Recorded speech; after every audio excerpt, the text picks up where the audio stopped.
Dear students, in this video lecture, we'll study about the Google mapping tools, whatever we use in a smart grid. Basically, in this video lecture, I'm trying to discuss about the different type of Google mapping tools, what we are using, and about the multi-agent systems, mass technology, and what is the difference between microgrid and smart grid, how the microgrid is different from the smart grid. That comparison points we'll try to study in this video lecture. Let us first study what you mean by the GIS. GIS is one of the useful tool which manages some traditional electric transmission as well as distribution and telecom networks.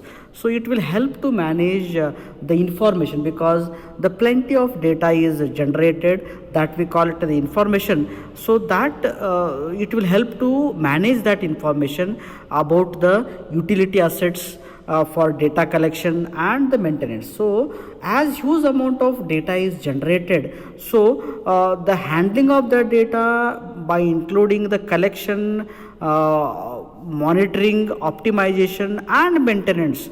So the tools are very much they will play a very important role in this particular point.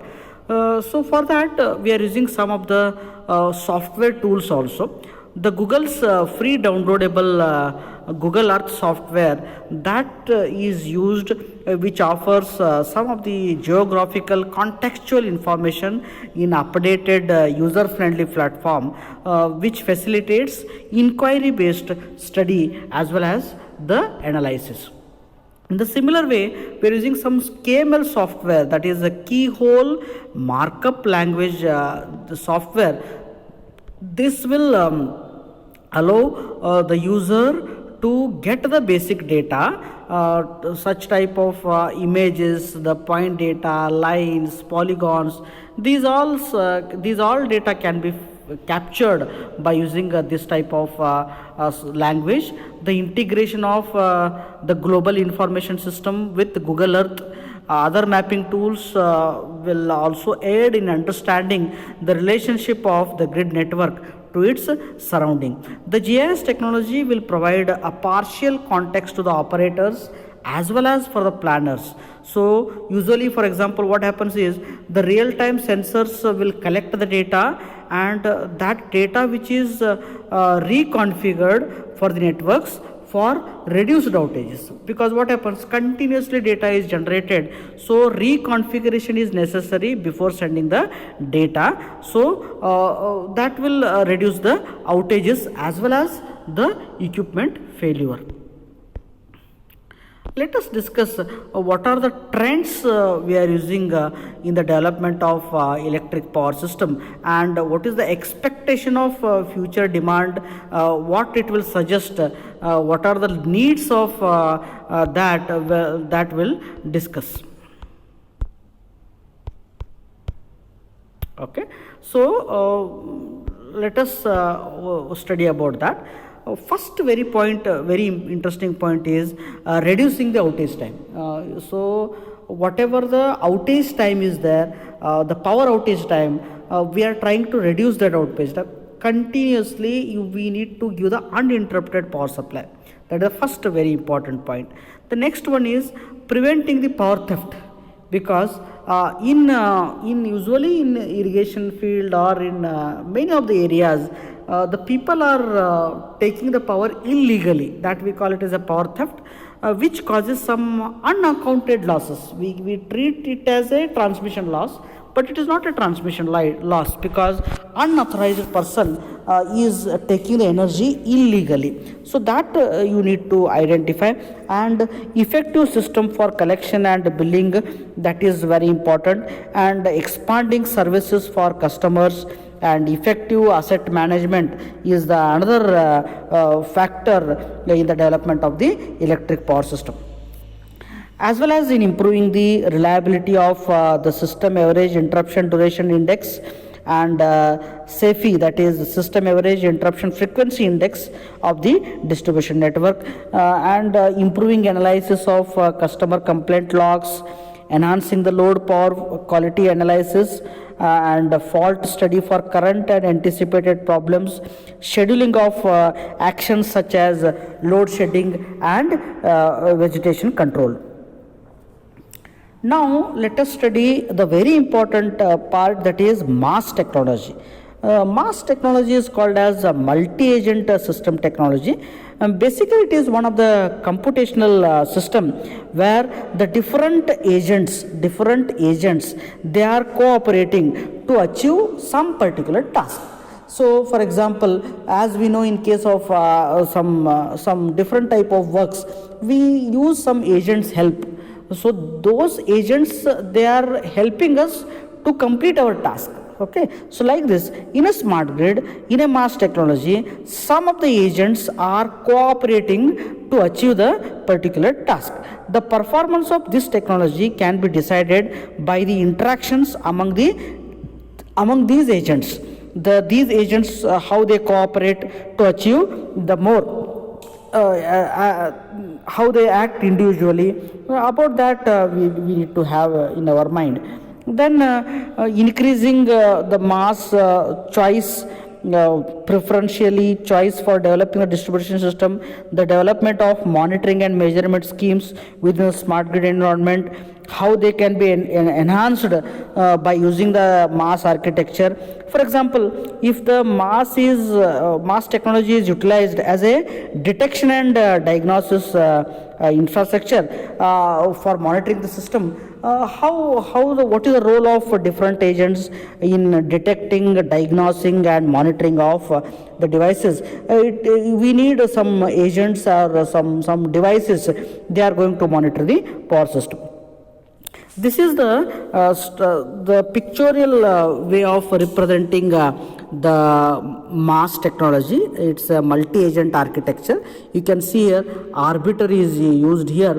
So this is MAS structure for shared technology, shared ontology, where the organization of agent, computing platform language and agent diagnosis, these are controlled.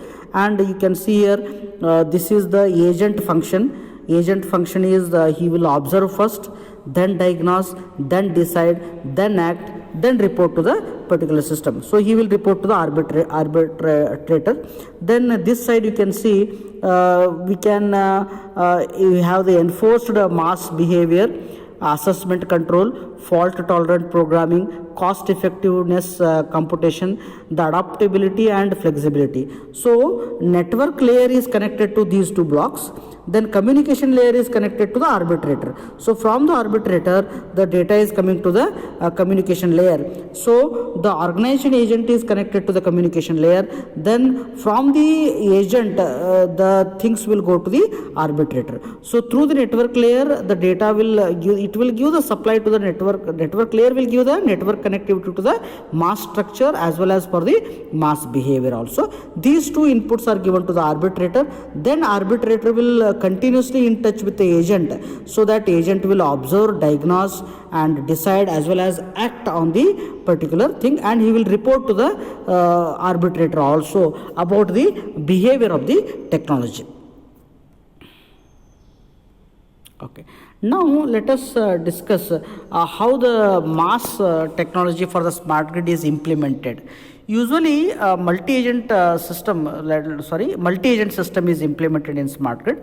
Multi-agent system has become one of the powerful tool in developing the complex systems, especially in case of autonomy, sociality, reactivity, proactivity. So in these cases, the multi-agent systems are used. These are the autonomous systems. They operate without human intervention. These are sociable in that they interact with other agents by using some kind of agent communication language. Just now we observed in the MAS technology, KML languages also they may use, and the agents also perceive and react to their environment. The multi-agent system is proactive in that they are able to exhibit the goal area oriented behavior by taking the initiatives. Let us discuss what are the characteristics of the MAS technology. In this case, each agent has incomplete capability to solve a problem, and no global system control is necessary. Here it is a decentralized data, it is not a centralized data, it is a decentralized data, because from the different system we are capturing the data, and it is an unsynchronous computation. What do you mean by synchronous means, in case of asynchronous, the data is sent bit by bit, okay, but in synchronous what happens, the block of data is communicated, but here asynchronous computation is used as far as the mass technology is considered. Now at last we'll discuss what we mean by the microgrid and what we mean by smart grid. We'll study the comparison between the microgrid and smart grid. See, the researchers has conducted some of the research in understanding what is the exact behavior of microgrid and smart grid. Usually what happens, the microgrid is created to give the supply in islanding applications, where we cannot give the supply by using transmission network, where you cannot establish a transmission network. There we can have a microgrid islanding things we can use, and where the microgrid will give the power supply in islanding purpose by using the solar, wind, like that. So for a particular people, the microgrid will give the supply. Such type of microgrids can be connected to the smart grid. If the excess power is there, then it can be connected to the smart grid, but microgrid is restricted one. It's a small area grid, so it's those microgrids can be connected to the smart grid, but the smart grid is a overall grid. It includes the microgrids also, it includes the electric grid also. So those all things are combined. So it is called as the smart grid. So smart grid is a large entity. It's a large entity. It will include the renewable energy generation also. It will include the thermal, all the possible energy generating resources are connected to the grid. So microgrid is a small part of the smart grid, we can say. So it is a small part of the smart grid. Basically microgrids are created for giving the power to the islanding where we cannot give the power supply through the regular grid. And this is what the comparison between the smart grid and microgrid. In special purposes, the harmonic problems are also improved, the power quality and efficiency problems are also improved. Overall what happens, microgrid is a local power provider with limited and advanced control tools, but the smart grid is a wide area provider. So that just now I said it's a wide area provider. It will, through that smart grid you are giving supply to the 1000 kilometers wherever you want. But by using sophisticated automated decision support capabilities, the smart grid is able to supply the power to each and everyone, but microgrid is not like that. Microgrid is giving the power to only restricted people. The islanding purposes, the microgrids are established, and it is giving best service in that particular area.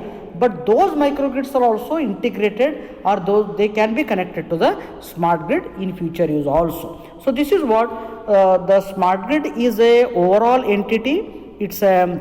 It's a global entity, okay. It will provide the power overall, but microgrid is a local power provider. It's a small entity. It's a part of the smart grid, as I said. This is what I am trying to tell you in this particular video lecture. So in the next video lecture, we'll talk about the next part. Thank you.